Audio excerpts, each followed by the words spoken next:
오늘은 중심 이동이라는 제목으로 같이 말씀을 나누겠습니다. 천부장 사건이 있었죠. 천부장과의 변론 가운데서 바울이 완승을 거두었습니다. 그래서 천부장과 그 나머지 유대인들 중에 40여 명이 이제 바울을 죽이기 위해서 벨릭스에게 가서 이야기하면, 그 천부장에게 가서 그 바리새인들과 대제사장이 얘기해서 바울을 데리고 오면 40여 명이 매복해 있다가 우리가 대신 바울을 죽이겠다, 이렇게 말을 했습니다. 뒤에 화면이 안 뜨는데요, 목사님? 내가 넘기면 나오긴 해요? 떴다. 오케이. 자,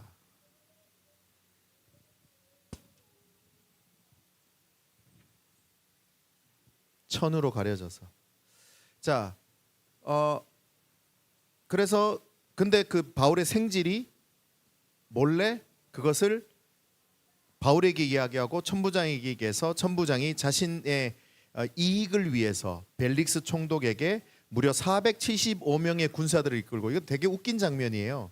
되게 위트하게 이 성경을 풀어내고 있는 것 같아요.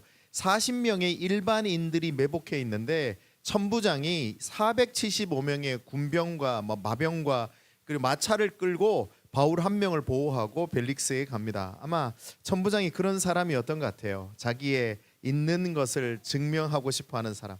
어쨌든 벨릭스에게 가서 이제 벨릭스 앞에서 토론을 하게 되는 그러한 일들이 일어나게 되어집니다. 자, 근데 이 대제사장과 바리새인들이 가만히 있을 사람이 아니었죠.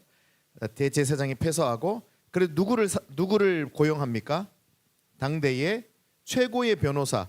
성경이 그렇게 표현하고 있습니다. 변호사 누구요? 더둘로라고 하는 사람을 불러서 이제 변론을 맡깁니다. 어떻게 하기 위해서요? 거기서 바울을 죽여버리기 위해서. 왜 이렇게 대제사장과 유대인들이 여기에서 이렇게 기를 쓰고 가장 유능했던 변호사를 고용해서 바울을 기소하려고 했을까요? 바울에게 바울이 감옥에 들어가게 하려고 했을까요? 여기서 이제 항소심이잖아요. 항소심. 두 번째 항소심에서 지고 나면 바울은 어디로 가게 됩니까? 로마로 가게 되어집니다. 로마로 가고 나면 그들이 어떻게 할 도리가 없기 때문에 마지막 기회라고 생각하고 이 더둘로라고 하는 변호사를 고용해서 이제 바울을 죽이려고 합니다. 성경을 읽어보면 알겠지만 이 더둘로라고 하는 사람이 유능하다라고 하는 사실이 이 본문 속에 등장하게 되어지는데요. 10절 말씀입니다. 10절 말씀을 한번 같이 읽어볼까요? 10절 말씀이 아니고요.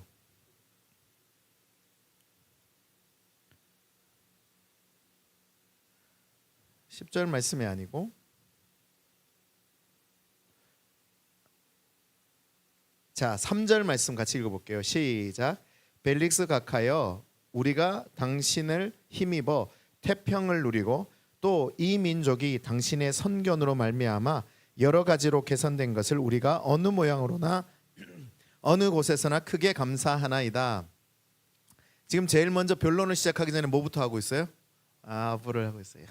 벨릭스 총독님, 정말 잘하는 사람이죠. 자, 11, 그 다음 절로 가봅시다. 4절 말씀 시작. 당신을 더 괴롭게 아니하려 하니 우리가 대강 여짜옵나니 관용하여 들으시기를 원하나이다.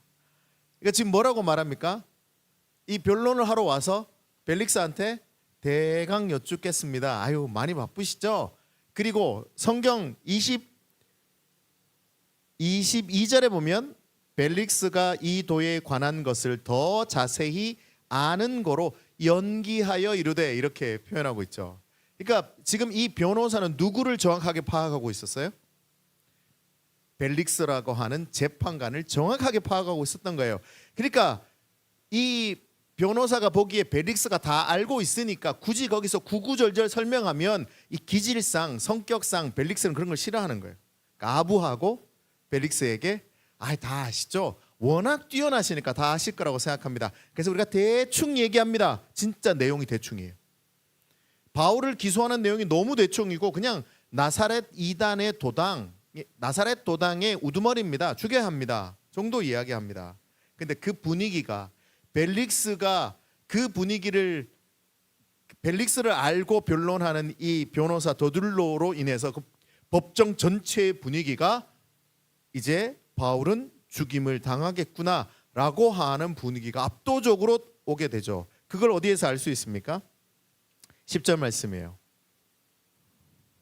자, 총독이 바울에게 어떻게 해요? 머리로 표시하여 말하라 하니. 그러니까 저는 이게 말하라 이렇게 말했다고 생각하는 게 아니고 변론을 다 들었어요. 벨릭스가 바울을 보면서 어떻게 했다는 거예요? 그냥 고개만 이랬다는 거예요. 이 말이 뭡니까? 그럼 할 테면 해봐. 네가 어떻게 말하든지 어떻게 변론하든지 간에 야, 나 다 알아. 네가 뭐 변론해봐야 뭐 별거 있겠어? 라는 마음으로 벨릭스가 바울에게 이야기하는 장면이 10절 말씀이었다는 거죠.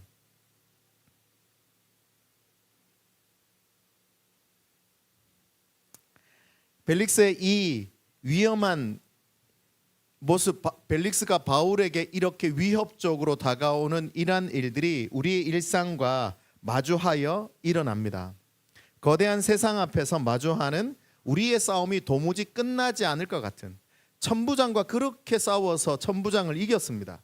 그들이 하려고 했던 그 아주 사악한 행동에 대해서도 바울이 지혜롭게 건너갈 수 있었습니다. 그러면 좀 괜찮아져야 되잖아요. 그런데 또 벨릭스 앞에 서게 됩니다. 벨릭스 앞에서 당대의 최고 유명했던 더둘로라고 하는 변호사를 또 만나게 되어집니다. 첩첩산중이에요. 첩첩산중. 하나를 끝내고 나면 끝날 것 같은데 끝나지 않는 일이 지금 바울의 모습을 통해서 발견할 수 있죠. 그래서 끊임없이 메비우스의 띠라고 얘기하잖아요. 끝나지 않는 일들이 계속 일어나는 겁니다. 이거 끝나면 괜찮겠지. 또 다른 일이 일어나고 또 다른 일이 일어나고 나서 괜찮아지겠지 하면 또 그 일이 일어나면서 계속해서 일어나고 있는 이 첩첩산중과 같은 일들이 우리에게도 있습니다. 그런 상황이 이어지고 나면 그냥 한숨만 터져 나올 때 있잖아요. 또 이런 일이 라고 생각하게 되어지죠.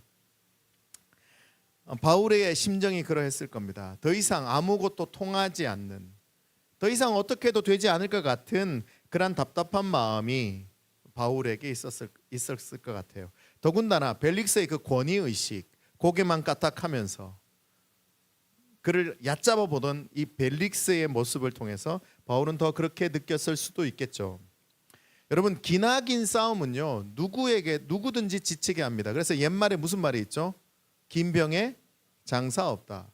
그러니까 아무리 효자 효녀라도 부모님이 긴 병에 시달리거나 남편과 아내가 긴 병에 시달리면 장사가 없다라고 하는 것이 우리 선조들이 해왔던 이야기예요. 여러분, 기나긴 싸움은 누구든 지칩니다. 혹시 지금 기나긴 싸움을 하고 계시는 분들이 있다면 지칠 수 있습니다. 힘들 수 있습니다. 라고 하는 사실을 기억하며 살아가야 합니다. 그래서 해결되지 않는 우리의 문제들, 관계의 문제들, 밑빠진 독에 물을 부어도 채워지지 않는 그냥 재정 상황들, 아이들을 양육하면서 생겨나는 수많은 문제들, 이제는 괜찮아졌겠지라고 생각했는데 끊임없이 드러나는 나의 연약함의 문제들, 그런 문제들이 드러나면요 턱턱 썰어지는 것이 정상이게 되어진다라는 거죠. 이런 상황에 처하면 누구든지 절망하게 되어집니다. 이런 상황이 반복되어지면 누구든지 극단적 생각에까지 이르게 될 수 있죠. 비신앙적 생각이라는 것을 알지만 그 비신앙적 생각이 멈추지 않고 우리의 사고체계를, 우리의 생각을 계속해서 사로잡아서 그 비신앙적 생각을 하면서 살아가게끔 만들어 버린다라고 하는 겁니다. 그래서 우리의 삶이 무언가 신앙으로, 은혜로, 하나님의 사랑으로, 하나님의 일하심으로 채워져서 살아가는 것이 아니라 연명하는 거예요. 아유, 오늘 또 끝났구나. 내일은 어떻게 하지? 라고 하면서 하루하루 연명할 듯이 살아가고 있는 우리의 모습과 오버랩 되어지죠. 답이 없고 오히려 더 심각해져 가는 상황을 부정하고 싶어서 오히려 비정상적인 열심을 가지고, 지금 나는 체력이 안 돼요. 지금 나는 할 수 있는 힘이 없어. 그런데 이것을 벗어나기 위해서 그냥 과도하게 그 일에 더 매달려 버리거나 아니면 없는 열정까지 다 끌어서 써버리는 일들이 실제로 우리의 삶에 많이 일어나게 되어집니다. 그러면서 일어나지도 않을 비이상적인 것들을 꿈꾸게 되어지죠. 제가 그것을 if 신앙이다라고 한번 붙여봤습니다. 조건부 신앙이에요. 끊임없이 뭐가 되고 나면 괜찮아질 거라는 기대를 가지게 되죠. 로또만 되면, 누가 막 그래, 목사님 걱정하지 마세요, 제가 로또만 되면 뭐 다 해드리겠습니다. 나도 할 수 있어. 그런 말. 로또만 되면, 아니면 이 문제만 해결되면, 아니면 요것만 넘어가면, 요 문제만 끝나면 끊임없이 조건부를 붙입니다. 하나님, 뭐 좋은 대학 들어가면, 좋은 곳에 취직하면, 뭐 좋은 뭐 사람을 만나서 결혼하면, 아니면 뭐 이렇게 되면 저렇게 되면, 기적이 일어나면, 이것만 되면 저것만 되면, 그렇게 조건부 신앙으로 살아가죠. 그것은 욕망이죠. 욕망. 그렇게 연신 우리는 if를 외치며 살아갑니다. 근데 우리는 다 알죠. 여러분, 로또가 되는 게 기적이 일어나는 것보다 더 기적이에요. 근데 우리는 로또를 꿈꿉니다. 누가 로또를 맞죠? 그래서 로또를 파시는 그분들이 로또를 맞습니다. 저쪽 용인 쪽에 가다 보면 로또를 파는 곳이 건물을 지었어요. 그리고 한 차선이 항상 50m 이상 이 줄을 서서 그 가게를 들어가야 하고, 거기에 2명의 주차 요원이 있습니다. 그분 로또 맞으셨더라고. 결국 로또를 파는 사람이 로또예요. 로또는 기적보다 더 위대한 기적입니다. 알죠? 안 될 거라는 거. 하지만 우리는 그러한 비이상적인 꿈을 꾸며 살아갑니다. 그 이 조건부 신앙으로 살아가는 거죠. 또 어떤 신앙이에요? 연명하는 신앙입니다. 부정적 신앙이 계속해서 우리 가운데 이어지면 신앙이 움츠러들어요. 그러고 나면 기대감과 소망이 사라집니다. 연명하는 신앙이 되어지죠. 여러분, 하나님이 나를 통해서 위대한 일을 이루실 거라, 위대한이라는 단어가 너무 부담이 될 수 있어요. 크지 않지만 그래도 하나님이 기뻐하시는 일이 나를 통해서 일어날 거라고 믿으십니까? 믿으셔야 합니다. 신앙은 그것을 믿는 거예요. 나를 통해서 뭐 특별한 일이 일어나겠어? 비신앙입니다. 근데요, 우리의 삶의 고통이 계속 첩첩산중으로 쌓여지게 되면 그런 기대감이 생겨나지 않습니다. 왜요? 내가 나의 한 주의 삶을 아는데, 내가 오늘 나의 모습을 아는데, 나의 연약함을 내가 가장 잘 알고 있잖아요. 제일 못한다는 것, 내가 하나님의 뜻대로 순종하며 살지 못하고 있다는 사실을 누가 제일 잘 압니까? 내가 제일 잘 알아요. 그러니까 누가 기대감이 없어요? 내가 없어요. 하나님은 우리를 향해서 기대감이 있으실까요? 없으실까요? 헷갈려? 있을까요? 없을까요? 근데 하나님은 인격적이시잖아요. 그래서 참 이럴 때 좀 비인격적이셨으면 좋겠어. 그러니까 내가 기대감이 없어도, 야, 너 할만해, 너 위대한 존재야, 해, 막 이랬으면 좋겠어. 근데 하나님, 그래? 그럼 또 더 기다릴까? 그러면 네, 저 아직 못할 것 같아요. 그럼 알았어, 기다릴게. 언제까지 기다려요? 주님 나라 가실 때까지. 누가 발견해야 되죠? 내가 발견해야 돼요. 여러분, 우리가 삶을 살아가면서 나를 가장 신뢰하지 못하는 사람이 누구입니까? 내 옆에 있는 사람일까요? 나예요, 나. 가장 실망하는 사람도 나고, 가장 믿지 못하는 사람도 나고, 가장 싫어하는 사람도 나고, 가장 힘들게 하는 사람도 나예요. 내가 나를 제일 힘들게 해. 그러면 또 뭐 이런 생각을 하는, 안 돼, 저 목사님 나 자신을 너무 좋아하고 사랑하는데, 그건 나르시시즘일 수도 있겠죠. 그럼 나를 굉장히 힘들게 하는 거예요. 선명하게 나를 보지 못하게 만드는 거니까. 어쨌든 나를 가장 힘들게 하는 게 나예요. 그래서 끊임없이 지금 하나님이 오늘 우리에게, 지금 이 순간에 우리에게 주실 은혜를 기대하는 게 아니라 과거의 은혜를 우려먹으면서 살죠. 아, 그때 좋았는데, 내 청년 때 뜨거웠지. 야, 그때 내가 하나님 나라를 위해서 내가 모든 걸 다 하고자 했지. 너무 중요했던 과거의 그 은혜의 추억들을 계속 우려먹고 살아가게 되어지죠. 우리 청년들이 있으면 청소년 때 신앙 좋았던 그때 아닌가? 지금은 제일 뜨겁나? 할렐루야. 빛나 할렐루야. 자꾸만 우리의 신앙이 연명하게 돼요. 여러분은 겨우겨우 신앙을 연명해야 될 존재들이 아닙니다. 왜 아멘 안 해요? 늦었어요. 다시. 여러분은 겨우겨우 신앙을 연명해야 될 성도들이 아닙니다. 지금도 하나님 나라 백성답게 하나님 나라 우리를 부르신 그 구원의 감격과 기쁨을 가지고 살아내도록 부름받은 자들이에요. 이걸 믿음이죠. 믿음은 바라는 것들의 실상이에요. 아무리 봐도 내 삶에 그러한 모습이 보이지 않는데 그래서 믿음으로 들여다봐야 되는 거예요. 여러분 어쩌면 나를 하나님이 그렇게 쓰실 거라는 믿음의 눈을 가지고 들여다보는 것이 이 벽을 통과하는 것보다 더 어려울지도 모릅니다. 저 벽을 통과하는 게 더 쉬울지도 몰라요. 내가 연명하는 신앙이 아니라 하나님이 지금도 쓰시는 신앙, 어떤 위기와 어떤 문제들 가운데서도 너끈히 넘어가게 할 믿음이 있는 사람이라고 하는 사실을 인식하는 신앙이 필요하죠. 혹은 안주하는 신앙. 나이가 조금씩 더 들어가면 좀 안주하고 싶어하는 마음이 좀 어떠세요, 권사님 집사님? 이게 이제 막 새로운 변화들에 대해서 기대감이 좀 드시거나 아니면 우리 미리 좀 대화를 나눌 걸 그랬죠? 예? 반반. 권사님 어때? 반반이세요? 도전적. 여러분 저렇게 사시기를 축원합니다. 대형 어머니를 본받아. 도전적으로. 그러니까 권사님 여기 계시긴 한 것 같아요, 그렇죠? 화이팅입니다. 여러분 나이가 들어가면 자꾸만 안주하고 싶어요. 여러분 새로운 사람 나이가 들어가면서 새롭게 사귀는 친구가 있나요? 잘 없죠. 친구 사귀는 거 너무 어렵습니다. 그래서 언제적 친구만 만나요? 옛날 친구만 자꾸 만나게 되죠. 가만히 생각해 보세요. 여러분 우리가 복음을 듣게 되었는데 그냥 어느 날 하나님이 갑자기 음성을 주셔서 복음을 듣고 이 자리에 오신 분들이 계십니까?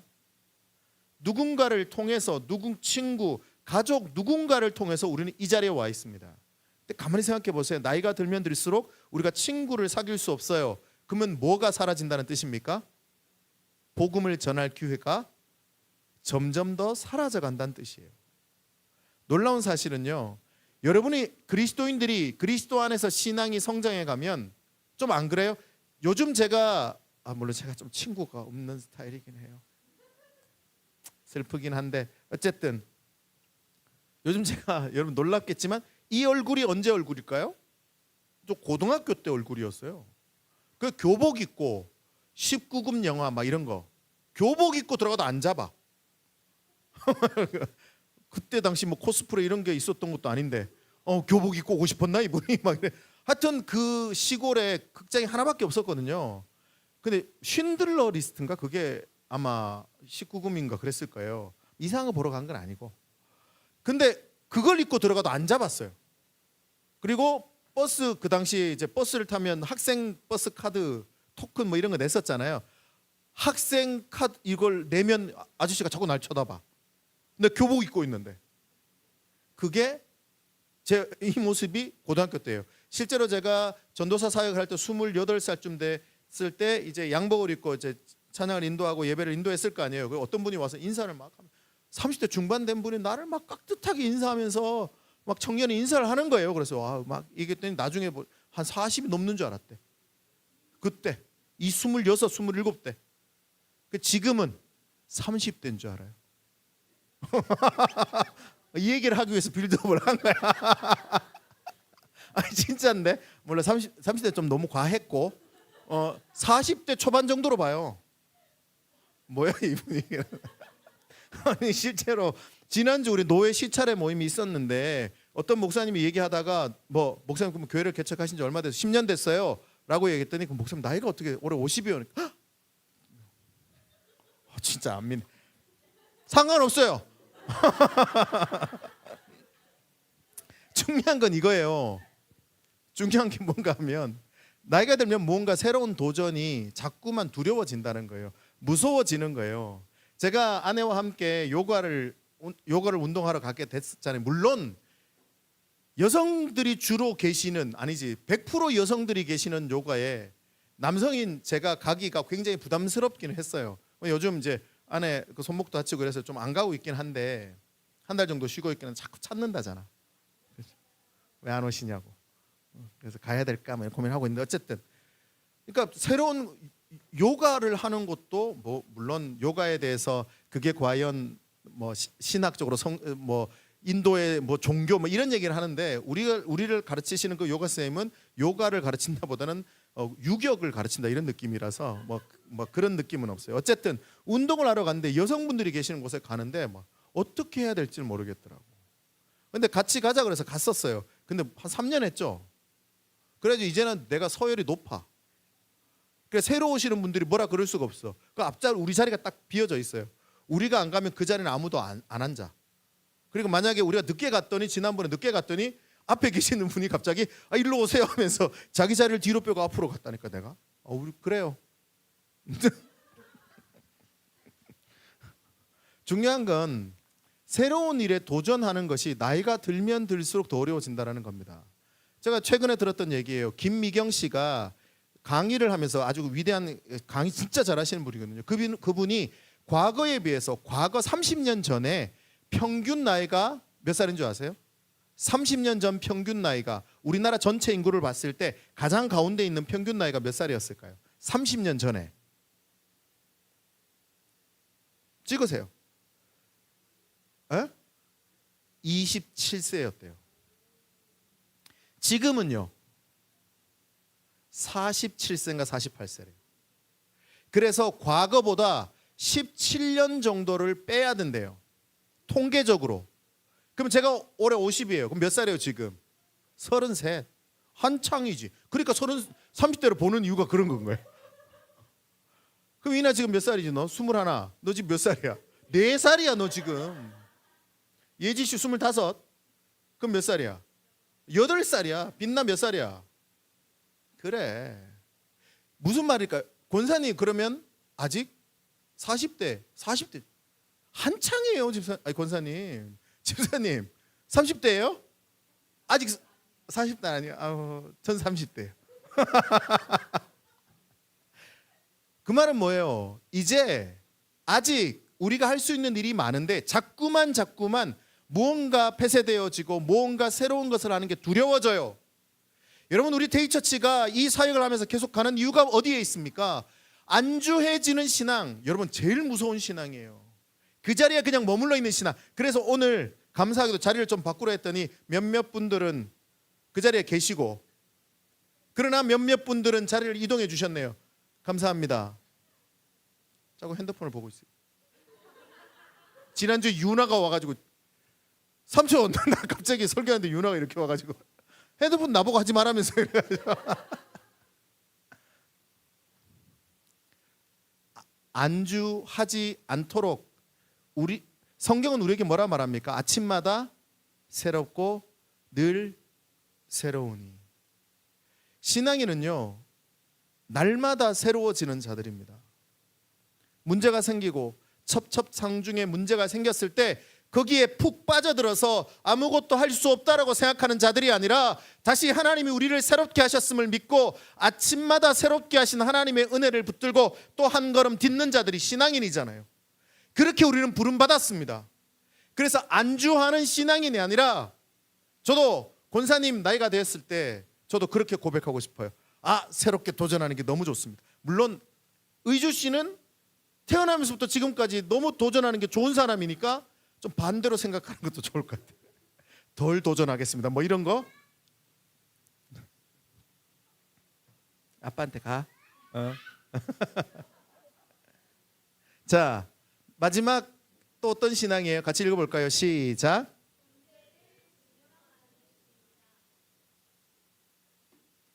이 더둘로의 모습에서, 벨릭스의 모습에서, 천부장의 모습에서 어떤 게 보입니까? 내 존재를 드러내고 싶어하는 욕망과 욕구가 가득하다는 게 보이세요? 천부장이 40명의 사람들이 있는데 몇 명 데리고 갔다고요? 475명.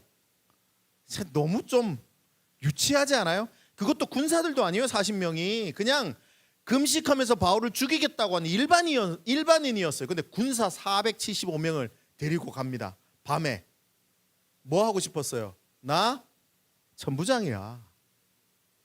더둘로가 그 변호를 하면서 거기서 뭘 드러내고 싶었어요? 나 당대 최고의 변호사야. 근데 몸값이 얼마인 줄 알아? 벨릭스는요, 나 벨릭스야. 라고 하는 자기 존재를 증명하고 싶어하는 마음이 이 성경 곳곳에 묻어나고 있잖아요. 여러분, 신앙생활하면서 우리가 가장 많이 받는 유혹이 존재를 증명하고 싶어하는 마음입니다. 내가 뭘 해야, 내가 내 직장에서 뭔가를 할 수 있어야, 내가 뭔가 남보다 뭔가 뛰어나야 내 존재가 이런 존재야 라고 하는 것이 증명되어져야 괜찮아지는 신앙. 그렇게 천부장도 더둘로도 벨릭스도 자기 존재를 증명하고 있죠. 내 기준, 내 가지, 내 가치, 철학을 가지고 유지하기 위해서 나머지 모두를 무시해버리거나 배척해버리는 신앙입니다. 내게 최고야. 제가 예전에 데이처치 개척하고 1년, 2년쯤 되었을 때 사람들에게 데이처치를 소개하거나 제가 사역을 소개할 때가 있잖아요. 그러면 얼마나 열심히 증명했겠습니까? 데이처치가 어떤 교회인 줄 알아? 그 내용에 담겨있는 메시지는 뭐예요? 그러니까 와라. 이렇게 좋은 교회다? 나 이렇게 좋은 목사다? 그렇게 제가 사실 오랫동안 함께 교제했던 부부랑 얘기를 하면서 그 부부가 이쪽 교회에서 힘들어해서 막 도와서 이제 그 교회를 겨우겨우 나오게 했어요. 그러면 당연히 어디로 올 거라고 생각해요? 아, 이제 얘들이 데이처치로 와서 같이 또 함께 동참하겠구나. 그런 마음으로 밤에 뭐 한 10시쯤 오라 그러더라고. 집으로. 얼마나 기쁘게 갔겠어. 또 말 많잖아. 2시간 또 막 데이처치가 어떤지 뭐 하나님 나라 뭐 쫙 얘기했는데 2시간이 끝나갈 때쯤에 그 와이프가 굉장히 밝고 뭐랄까 낭창하다 이런 표현 아세요? 그러니까 굉장히 백치미, 그러니까 되게 아무렇지 않게 그 목사님 질문이 있는데요. 그러면 이 세상에 있는 교회 중에 데이처치와 목사님만 맞는 건가요? 너무 충격을 받았어요. 나는 그런 마음 의도를 담고 얘기했다고 생각 안 했는데 나도 모르게 내 안에 존재를 증명하고 싶어서 그렇게 말하고 있더라고요. 그날부터 제가 데이처치가 제가 그런 목사다라고 하는 자랑을 멈췄을까요? 아니요, 계속하고 있습니다. 하지만 인정하기로 했어요. 아, 내가 이렇게 존재를 증명하고 싶어 하는구나 라고 하는 것을 인정하기로 했습니다. 그래서 만나서 얘기하다 보면 목사님이 그러면 그 사역 많이 맞다고 얘기하시나요? 라고 제 사역에 대해서 반대로 얘기하는 사람이 있으면 아직 불편해요. 하지만 그럴 수 있습니다. 당신이 그렇게 생각할 수 있습니다 라고 인정하게 되었죠. 여러분, 제가 말씀드렸던 이런 신앙들, if 신앙, 연명하는 신앙, 안주하는 신앙, 존재를 증명하는 신앙을 통틀어서 말하면 같이 읽어봅니다. 시작. 나 중심의 복음을 가지고 있는 신앙인들이라는 거예요. 그냥 내가 중심이 돼서 모든 게 나예요.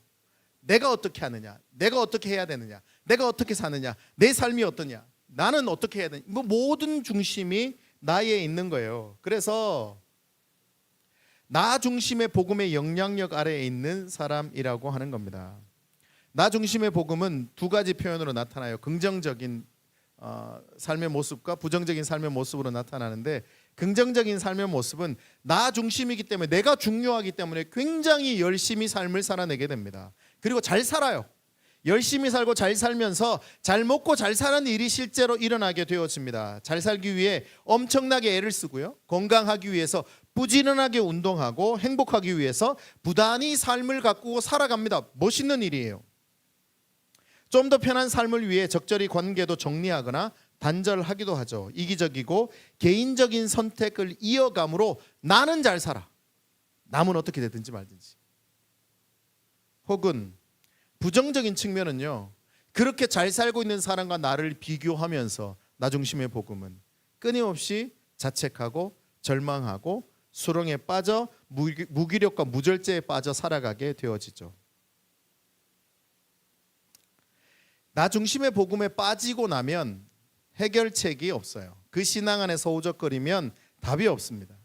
어디서부터 어디까지 손을 대야 될지, 아까 말씀드렸던 그런 신앙생활에 빠져들게 되면 거기서 건져 올린다라고 하는 것이 쉽지 않아요. 이거 건져내면 저기에서 걸리고 여기 건져내면 여기서 걸리니까. 그 문제를 해결하기 위해서 우리는 벨릭스 법정에 서 있던 바울에게 돌아가야 하겠죠. 바울은 나 중심에 빠져서 병든 복음에 허우적거리는 더둘로의 변론에 대해서 그 위대했던 더둘로의 신의 한 수 더를 뛰어넘는 하나님의 한 수를 그 법정에서 바울이 던집니다. 나 중심의 복음에 빠져 있는 그들에게 바울은 그 중심의 복음으로 제안을 하죠. 그가 누굽니까? 예수님의 복음이죠.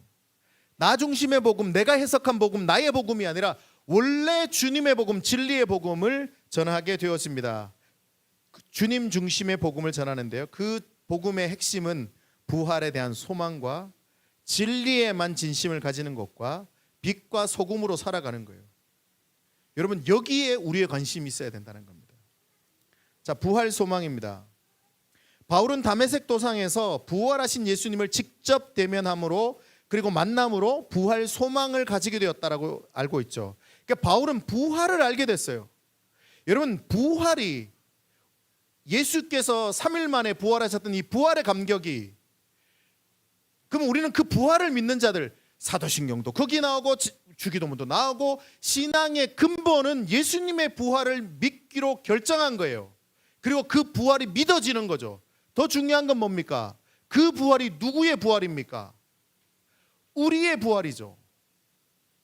부활이, 사두개인과 바리새인이 싸웠던 게 그거예요.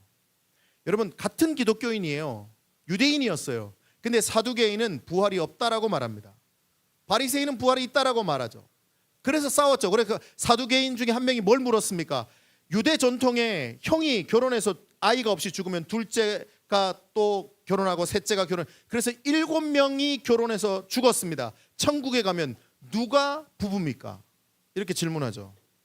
예수님이 뭐라 하세요? 네가 부활도 소망도 아무것도 알지 못하는구나. 천국에 가면 모든 사람이 각자 새로워진 형태로 존재하기 때문에 그 말은 맞지 않다, 이렇게 설명하시죠. 어쨌든 우리는요, 예수께서 부활하셨음을 믿는 자들입니다. 더 중요한 건 뭐예요? 우리도 부활할 것을 믿는 자들이죠. 그게 신앙인이잖아요. 그다음 한번 생각해 보세요. 죽음이 끝이 아니라 죽음 이후에 영원히 존재한다라고 하는 사실을 확신하게 되면 굉장히 큰 변화가 일어나지 않습니까? 여러분, 이 세상의 모든 사람은요, 끝을 향해 달립니다. 어떤 끝? 자, 이거 끝나면 대학 들어가겠지, 이거 끝나면 취업하겠지, 이거 끝나면 이렇게 되겠지, 이거 끝나면 이렇게 되겠지. 그 마지막 종착은 어디예요? 내가 죽을 때까지 뭔가를 완성해야지. 그러니까 끝을 향해 달려갑니다. 근데 부활이 기정사실이라면 우리가 달려가야 될 진짜 끝은 어디예요? 죽음 이후의 영원이죠. 여러분, 영원을 위해서 뭘 투자하고 계십니까? 끝을 위해서 우리가 이렇게 열심히 투자하는데 그 이후에 영원이 존재한다면 그 영원을 위해서 우리가 투자를 영원하고 있는 거죠. 갑자기 생각나서 한 거예요. 여러분, 부활 소망은요, 끝의 기준을 바꿔버립니다. 죽음이 끝이 아니라 죽음 이후가 끝이 되죠. 그러면 모든 게 다 달라지지 않을까요? 여러분, 죽음이 끝이 아닌 우리 육체의 죽음, 내가 이 세상을 떠나가는 것이 끝이 아니라 그 이후가 시작이 되는 거예요. 거기가 끝이에요. 그러면 우리의 삶의 모든 기준들이 달라져야 하겠죠. 그게 부활 소망이에요. 그래서 이 세상이 아니라 오는 세상, 로마서 말씀은 그렇게 말하거든요. 이 세상에 관심을 가지고 살아가는 자들이 아니라 오는 세상의 법칙을 따라, 오는 세상이 요구하는 삶의 가치를 따라 살아가는 자들을 성도라고 말하는 겁니다. 그럴 수밖에 없겠죠. 끝이 부활에 있으니까. 오는 세상에서 성공한 인생을 살기 위해, 이 세상에서가 아니라 오는 세상에서의 성공한 인생을 살기 위해 따라가야 할 진리의 표준이 누구예요? 예수님이시죠. 그래서 예수님께서 뭐라 말씀하십니까? 내가 곧 길이요 진리요 생명이니. 여러분, 우리가 진리의 진심이 된다라고 하는 것은 그럼 뭐의 진심이 되는 거예요? 예수님에게 진심이 되는 겁니다. 예수님이 말씀하신 진리의 표준이 진심이 되는 거예요. 예수님이 살았던 삶의 기준의 진심이 되는 거예요. 모든 삶의 기준이 예수님을 통해서 세워지는 것이고, 예수님께서 말씀하신 것들을 통해서 따라가게 되어지는 진리, 진심, 스스로에게 질문합시다. 시작. 어디에 진심이세요?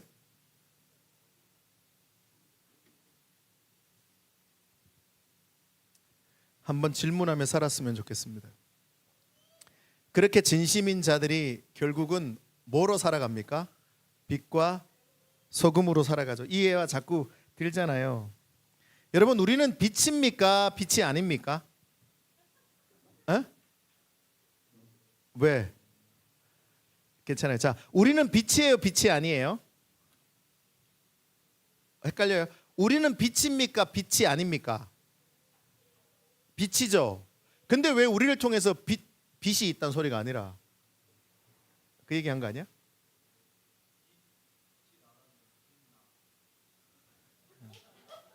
엄청 빛났다. 와, 지금 이 얘기 엄청 빛났다. 빛나. 그래, 빛나야? 자, 여러분, 우리는 빛이에요. 그럼 우리의 삶은 빛은 억지로 비추는 겁니까? 비추어지는 겁니까? 내가 빛이에요. 내가 태양이에요. 그러면 내가 태양이 빛내야지, 빛나야지. 그러면서 사는 걸까요? 그냥 빛이 나는 걸까요? 그게 빛이죠. 우린 빛이에요. 근데 나를 통해서 빛이 비쳐요, 안 비쳐요? 왜 안 비쳐요? 정확해, 그지? 하나도 안 비쳐. 암흑천지야, 암흑천지. 성도의 삶이 암흑천지예요. 빛이 안 보여. 가까이 가도 깜깜해. 멀리 있어도 깜깜하고. 왜일까요? 성경이 그 얘기를 계속하는 거예요. 이생의 자랑, 안목의 정욕, 육체의 정욕을 따라 살잖아요. 욕심을 따라 살잖아요. 우리가 하고 싶은 모든 것들이 진리이신 빛을 비출 수 없도록 가리고 있습니다. 우리가 해야 될 일은 뭘까요? 우린 뭘 해야 돼요? 그러면 이걸 치우는 게 신앙이에요. 그래, 설교 나 다음 주로 한번 해. 잘한다, 아주 그냥.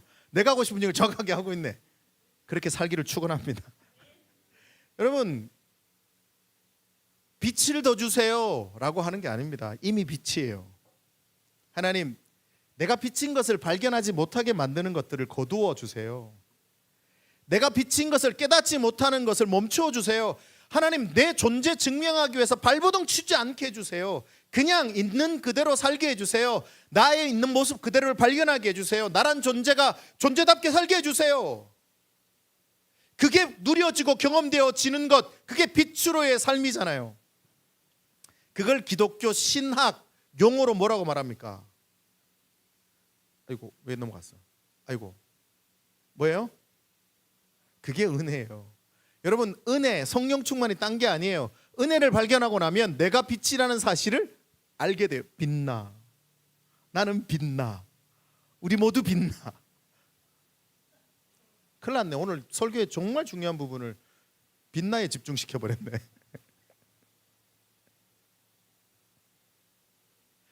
그 진리의 그 은혜로 살아가는 우리 모두가 되기를 소망합니다. 우리 찬양팀 나오시고요.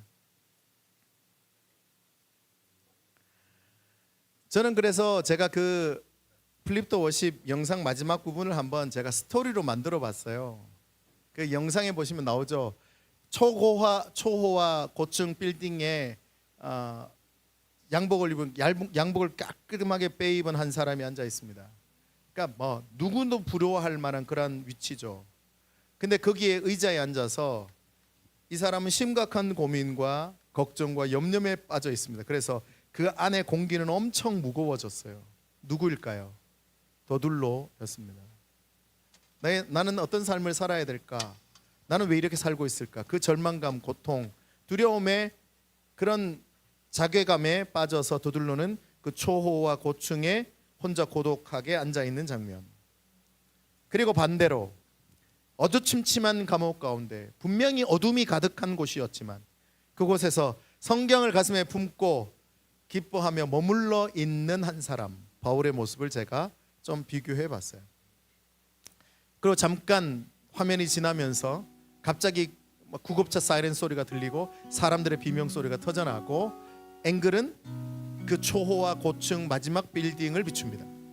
그리고 카메라가 줌인 쭉 되는데 창문은 그 초와 고층에 창문이 열려 있고 빈 의자만 덩그러니 남아 있어요. 상징적으로 제가 좀 그렇게 정리를 해봤어요. 여러분, 결국 우리가 우리의 욕심을 따라서 지금까지도 살아와 봤잖아요. 이 욕심으로 한번 무언가 잃어보고 싶어서 여기까지 달려와 봤잖아요. 근데 남은 것은 어쩌면 덩그러니 창문 열린 곳에 앉아 있는 그 의자 하나일 수 있다라는 거예요.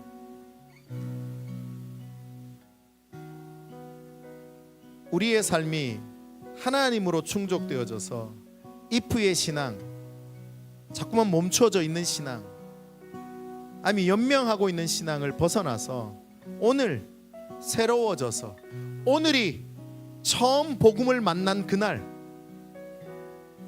멋지지 않습니까?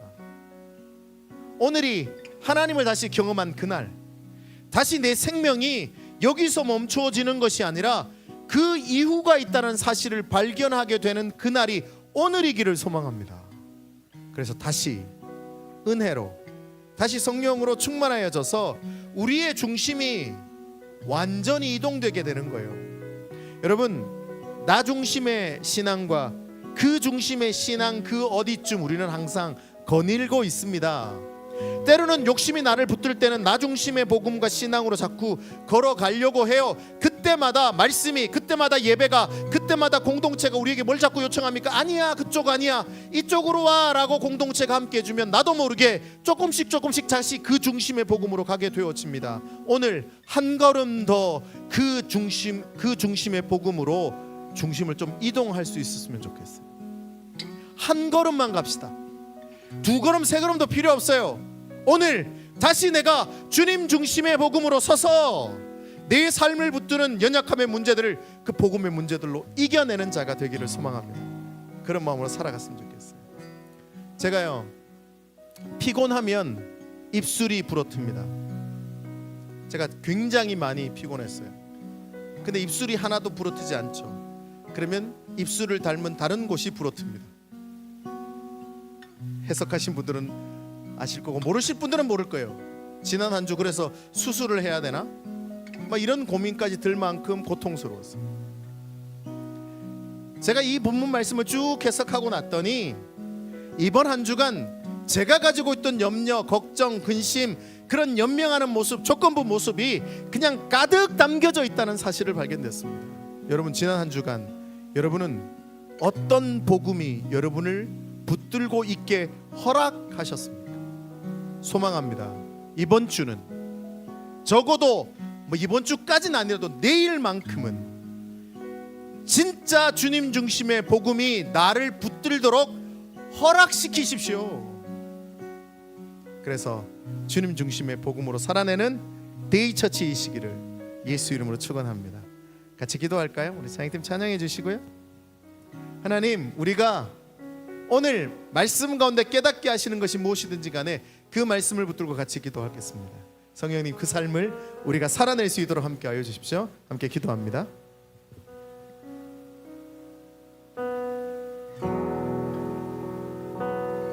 하나님, 오늘 말씀, 우리에게 허락하신 이 말씀 따라 나 중심의 복음을 가지고 조건부 신앙으로 살아